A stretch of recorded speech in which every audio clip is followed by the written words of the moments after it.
go!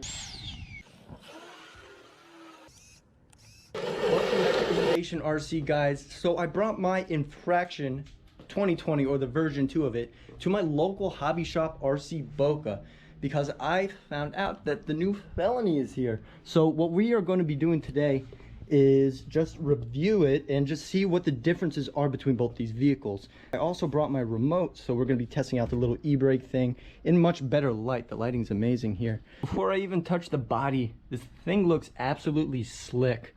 Now the rear end, it looks like the wing comes up a little bit more aggressive than the Infraction. I'll just roll it closer here. Here's my blown up tire. So it seems to just come up at a 90-degree angle. This one comes up a little bit more than that, which is pretty aggressive for what it is. I also love all of the space right there. That's pretty much the exhaust port for all the heat that's built up inside this vehicle. So apparently there's like a little attachment thing that you could also put for like the blower or like the twin turbo thing. Under here. Brandon, what? check this out. So this is an excavator, and this is the, yeah, this looks like a real caterpillar. Look at this. There's a little guy in there. Check that out. That's pretty cool. Wait a minute. So that's crazy. And does this one lift? No, not that way. Yeah, so apparently there are these real hydraulic. Yes, so these are real hydraulics. Check out the hydraulic wheel. Holy crap. So these things are the real deal. How much are one of these? Look at that. Around $2,700. $2,700? That's ridiculous. I thought the Creighton 8S or the X-Max was a lot. Or the DBXL. That's awesome though. Thing is metal. Can I lift it? I don't know. What do you mean I don't know? If it's someone else's, I'm not going to lift it. Should I lift it? Alright, I guess that's an okay. It's got to be all like cast iron or steel or something. That's awesome. All right, so not to get distracted, we're gonna look inside the car.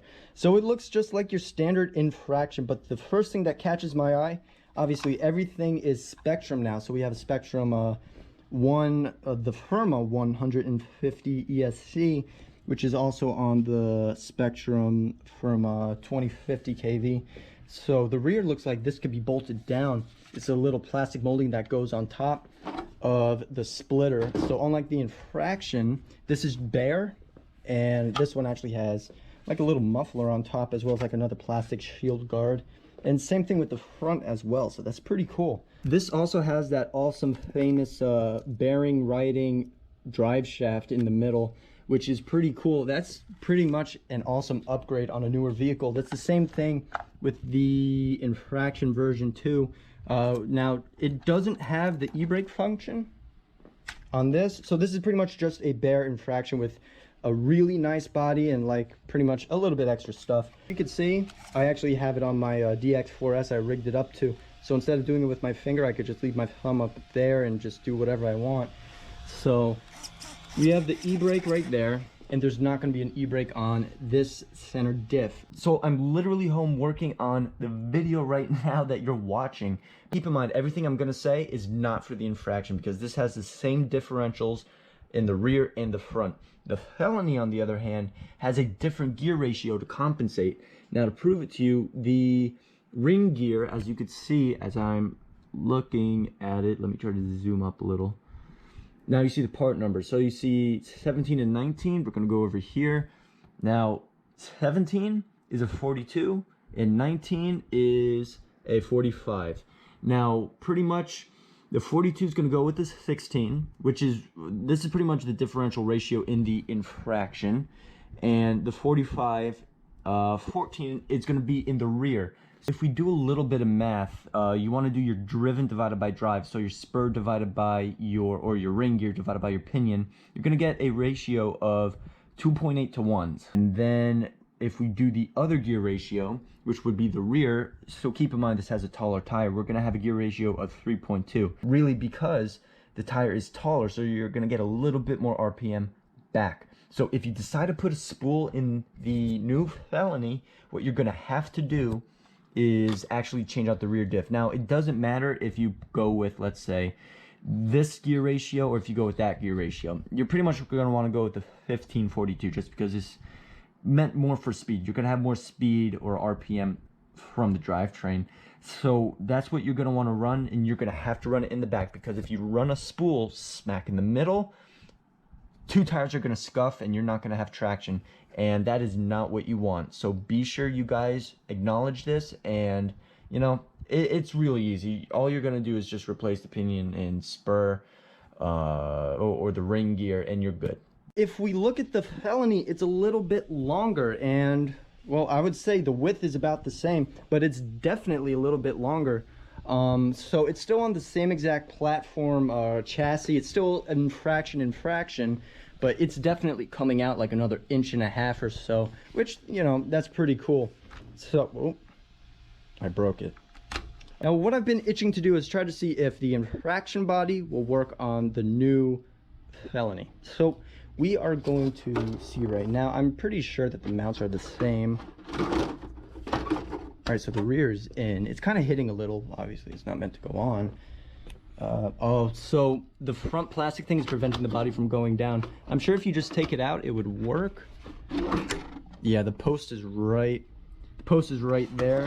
It's so close. It's just the front end that's blocking it on the infraction, because I don't have that little body thing.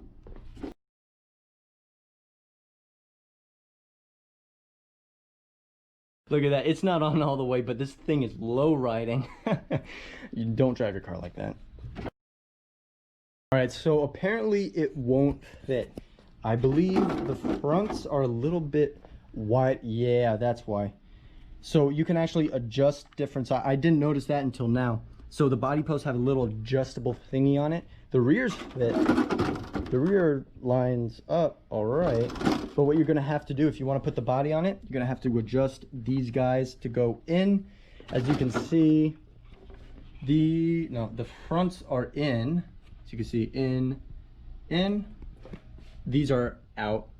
And the rear on this is in. And the rear on this is also in. Yeah, so that's why the rear fit. But very cool. I'm pretty sure you could just take this stuff off and put an infraction body. So it's definitely doable, and confirmed that you can still put a different body on one another. All right, so I flipped these vehicles over. We have the Felony and the new version 2 Outcast. So as you guys can see, the bodies are off, but we still have the plastic guard of the rear thing. I don't know what it's called, but the rear plastic thing is still on. Now we could look at the underside of the chassis. Now, obviously, it's going to look very similar, except we're going to have extra bolts. Now, what is this for, these 3 extra bolts? You guys recall that the new infraction has that little e-brake that locks up the rear. So that's pretty much what these are doing. So it's the same exact chassis design, but it just has, you know, extra holes or whatnot. But it's pretty much the same thing. Check that out. The axial savvy. This thing is articulating like it's nothing. This looks beautiful. We have the Arrma Creighton EXB that I saw. Beautiful insides. What is that? Oh, that's the new Outcast 8S. We're gonna review this thing too. All right, so I own an Arrma Creighton 8S, and this is the Outcast. So what's the difference between the 6S Creighton and the 6S Outcast? Well, it's pretty much like a chassis length that's different. So this is gonna be defined as the short wheelbase of what this vehicle is. So we're just gonna look under here. Man, this body looks awesome. I love the red. And the external roll cage on that looks awesome. Very cool. All right, so you know what? I'm just gonna take this guy. I'm gonna put him right here. What I'm gonna say about the Outcast is pretty much gonna be almost the same of what the Creighton 8S would be.